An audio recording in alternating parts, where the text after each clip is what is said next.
page Ayin.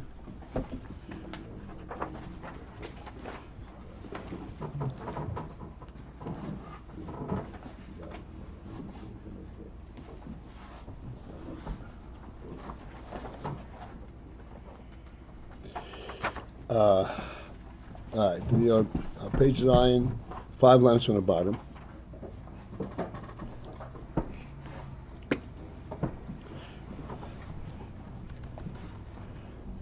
And the focus is for a while already about the kochot pnimi'im, meaning to say kochot that have a definitive presence, and then in the Slavish and kelim and so forth. Not just a supreme presence, but a presence with an aim, with a specific identity, chochmah, chesed, and so forth. Where these kind of kochos come from, the nefesh does not possess that type of definition. The nefesh is without definition, and the only way to place the kochos, so to speak, as coming from the nefesh is that the nefesh is kulal, has kochos, not that it's part of the nefesh. It's not an emanation of the nefesh, but the nefesh has an element in there that possesses kochos. And we explained this possessing of kochos is not simply that the kochos are sitting there unrelated to the nefesh, like a package. The nefesh definitely relates to the kochos. Yet the kochos are not a ha'ora of the etzem ha'nefesh, because the nefesh has this element also that it can relate to kochos. It's not that the kochos are an emanation of the nefesh, but the nefesh can contain, that's called kulal kochos.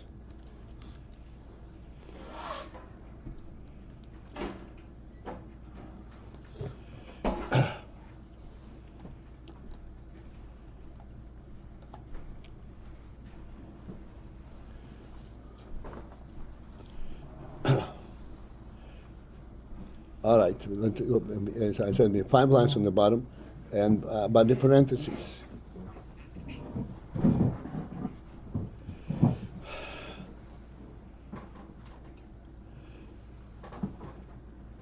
Or maybe I just want to point to the beginning of that line.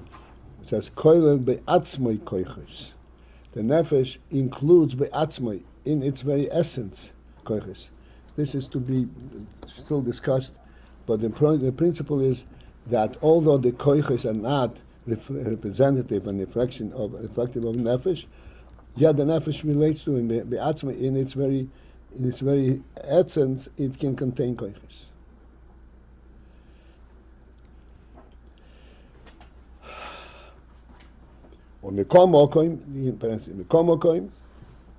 Yet still, we have to understand that gam ha-nefesh be'atzmoi noise is ha-kochos.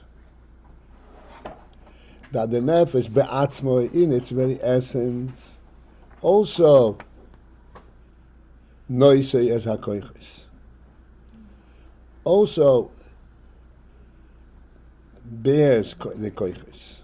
Noise means it bears. That is a very difficult word to translate.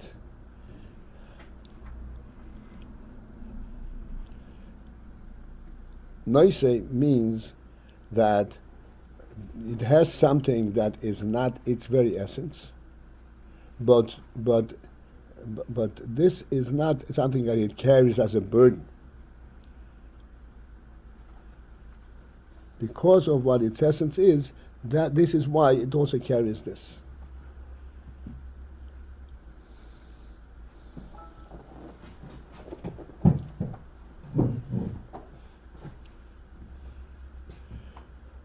V'sham, there, at that level, where the nefesh is noisy as ha-kochos, Hein bibchinas achdus mamash.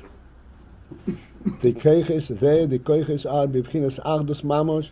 They are at the state in a manner of achdus mamash, of actual and total unity with the nefesh. Sheha nefesh achaz hi. For the nefesh is just one. The nefesh is multiplicity, a combination of multiple elements. Gam shenoisa is hakoiches be'atzmai. Even in that state and at that level, that shenoisa is hakoiches be'atzmai, that it bears the koiches be'atzmai in its very essence.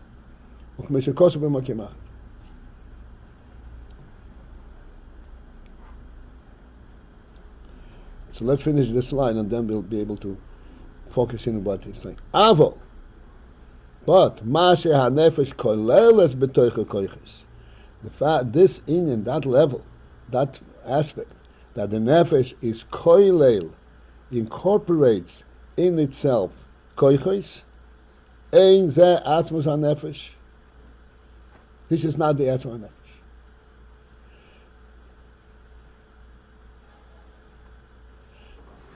In other words, we are identifying koiches at two levels, and in terms of their relationship to the nefesh. The inyan of the nefesh noise is koiches, and the inyan nefesh is koilel koiches.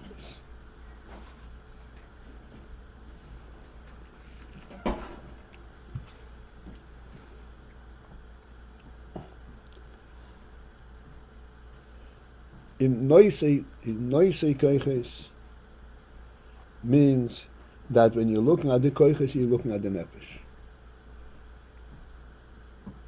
Koilel koiches, you're identifying two distinct levels, two distinct elements. Nefesh and the koiches. And the nefesh has this quality that it contains koiches.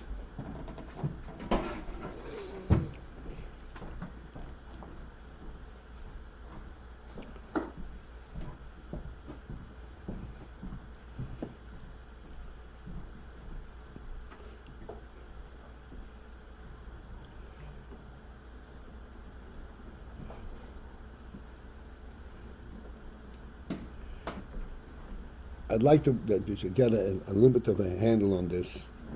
I said to translate these words is almost impossible, not losing the implication.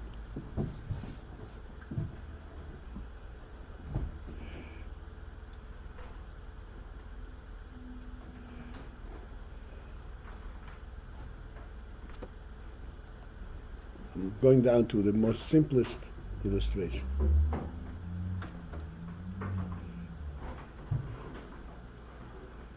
To throw a ball. Not everybody is able to throw a ball into a target. It takes many years of practice. And beyond that, it's not only years of practice, you have to have that kind of affinity, that kind of power, that kind of focus, that you can throw a ball into a target.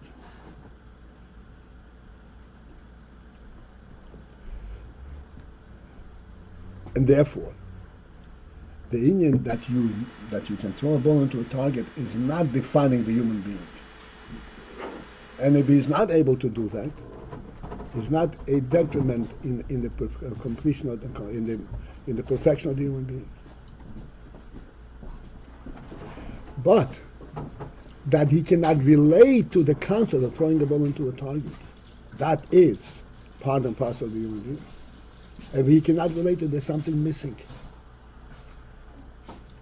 We cannot execute it. That's something else. We have to bring this out. But the concept and the focus, the idea, he can understand what you're talking about and he can relate to it. And ultimately, if it takes enough practice, he will be able to do it to some degree. Not everybody. I mean, this we know that some people perfect some this and some people don't perfect it. But this is part and parcel of the human being. He bears in himself, as a human being, the ability to do these kind of perfect action, even though he himself cannot bring it out. So bringing it out. Excuse me, someone not mute the phone. Okay. So bringing it out is not a necessity, not a shlemus. The Rebbe was asked by someone, in those years this was a whole big question, whether people on the Shivbochen should take out license to drive a car.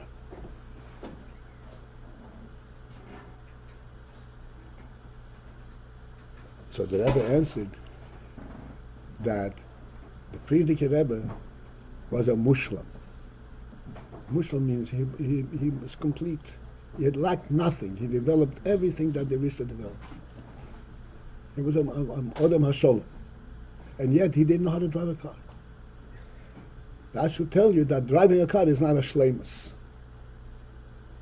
It does not complement, you understand? That does not complete a human being. If he doesn't know how to drive a car, he's not lacking anything in being defined as a human being. Just the idea. There are things that the Friedrich Rebbe did go target shooting. He did ride a horse. I mean, he was a modern Muslim.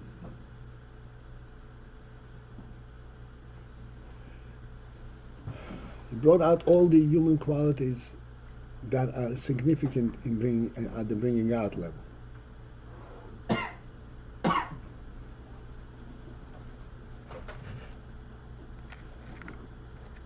So this is what we say.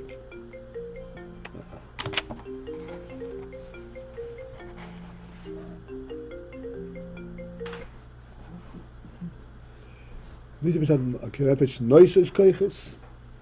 Noises kochot means that the nefesh, due to its perfection, this is part of our definition of nefesh is that noises kochot. It has abilities of an extreme variety of things, but it does not necessarily mean that it actually brings all these kochot to a functional level, to an active level.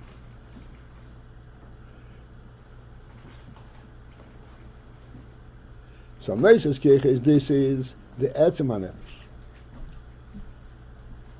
And that does not subdivide the nefesh into multiple parts. This is all one nefesh that Moses HaKochos. Like in our marshal of the human being, human abilities. But when we talk about the nefesh kulal b'toicho kochos, the nefesh incorporates internally in itself kochos. Again, you have to focus on the words. Kulal b'toichos. It's not chas v'sholem to say that the nefesh is carrying something that it doesn't relate to. There's a foreign body. There's no such thing. It carries the kochos because it carries the nefesh, the kochos. But there the kochos are something additional thing that was granted to the nefesh, not due to its own to its own definition of what it is. That's what it's about. This is not atzmus hanefesh.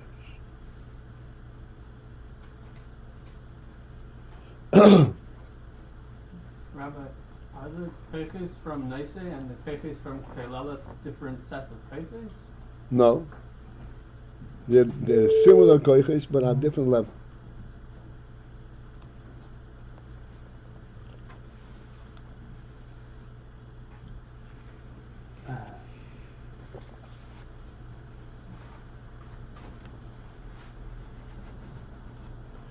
Okay.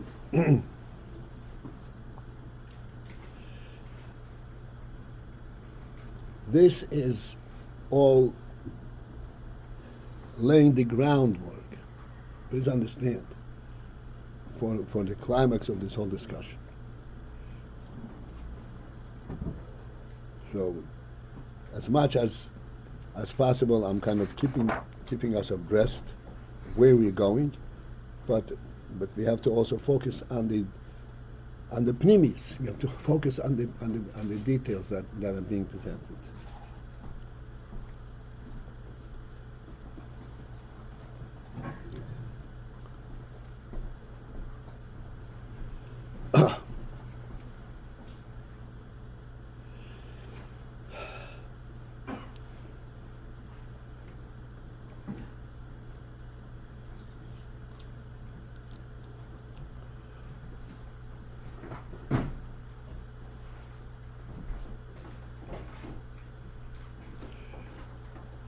I'm going to elaborate on the muscle that we said before on throwing a ball.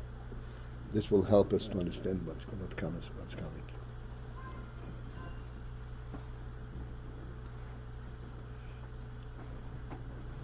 When does one develop this talent, this ability to throw a ball perfectly into a target? This is not something that comes from an internal desire to be able to throw a ball internally. There's nothing desirous about it.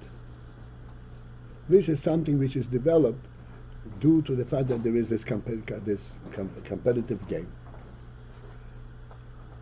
And you're trying to accomplish something else. You're trying to win the game, not to throw the ball in the target. There's a broader social or human interaction element. And to be involved into that human interaction, and to be involved, to be, so to speak, on top of it and victorious, you learn, you perfect this ability. This ability is not something which comes from inside you.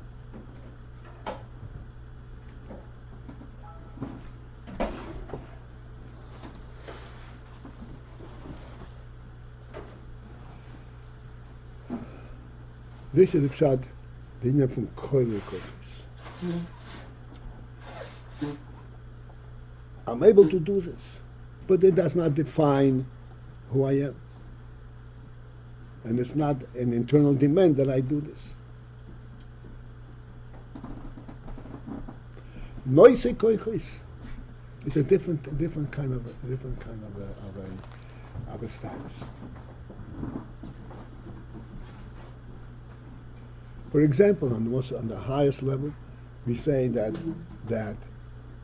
machshava meshitetas tomit. Thought is constantly floating. Is in constant state of activity. Thought is a koyach. Just like speech is a koyach. Well, this koyach is something which is identifying the reality of the nefesh.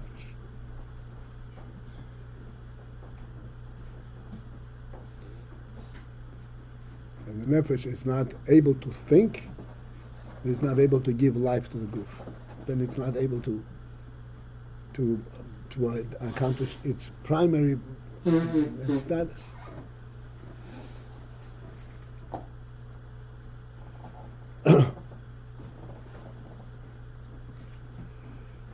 In other words, the most important thing that I wanted we should realize that the inyan from the kochot is not something which is complementing the nefesh, but yet the nefesh is interested in it because of a broader perspective. I want to participate in group sports. While the sports are in different, I want to participate. That's kulal? Huh? That's kulal? That koyach is like kulal in That's nefesh. kulal. I missed the point that you made about thought. Excuse me? I missed the point that you made about thought. I'm saying that there are koiches that are part and parcel. Noises koiches. Noises are koiches. Are you saying thought, even on an active level, is more like noisa? And koiches that are identified with the nefesh itself, noises are koiches, that must be active all the time.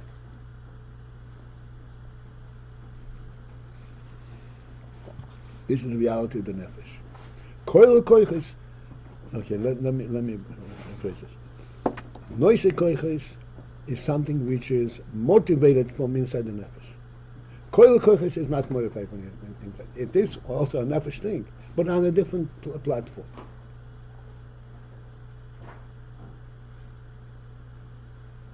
You understand what I'm saying? On the broader platform. I understand what you're saying, but this whole discussion came in that all the kochos are. We've never just koil all the kochos. Nefesh is koil kochos, and nefesh is also noise kochos. Right. Noise kochos is two different levels than koil kochos. But there's a level of thought or chokhmah that's also koil. Yes, that's right. When we employ the koil kochos, we want to accomplish something, not on a constant basis. That's the distinction between nefesh and kochos. That's how it comes out. That the koil kochos it's not optional. So this distinction, the koil comes out that the kochos are in service of a higher Ayin, a nafshis to be. You mean the koil kochos? Yeah. That we'll see. That's what I tried to explain yesterday. I tried to keep us abreast, but here we have this clear illustration of the principle. Why do you practice throwing a ball?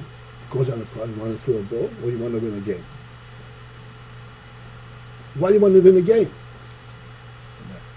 You want to be part of a group.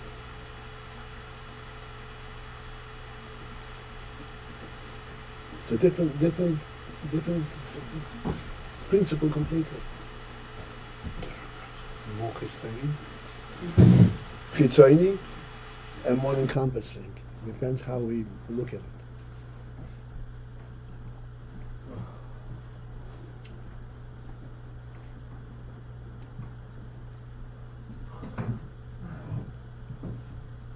How more encompassing?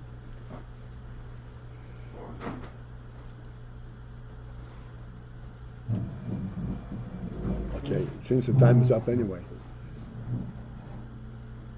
You always give the example of you look in the room and you observe everything in the room. That's pnimi. You in the room, that's chitzoni. But what's more significant to the person? In what way, where do you have a greater affinity and a greater participation? By looking at the room or by being in it? Being in the room. How does chitzoni? Because you're not employing any of your kochos. It happens automatically. It's your presence. That's what you said, chitzoni. But sometimes chitzoni is actually a reflection of the makif, of the reality, of the greater reality. So, from this brief interchange, as throughout our learning time, we see clearly that we are not talking about things that you can identify like 1 and 1 is equal to 2.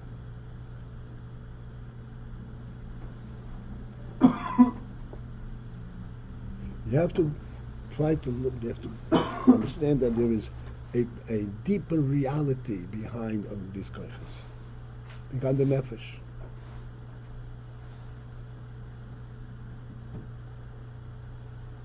The nefesh does not give chayas to the guf in isolation.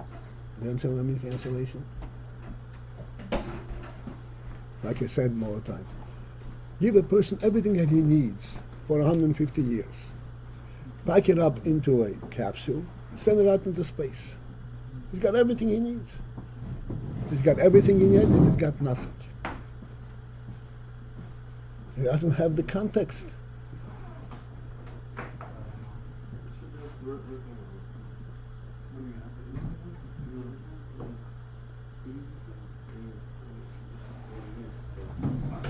Is kulal more involved with context? Right. All right, this is it for this morning. We'll have a shir tonight at 679 calendar. Right. Followed by Mara. So look at this.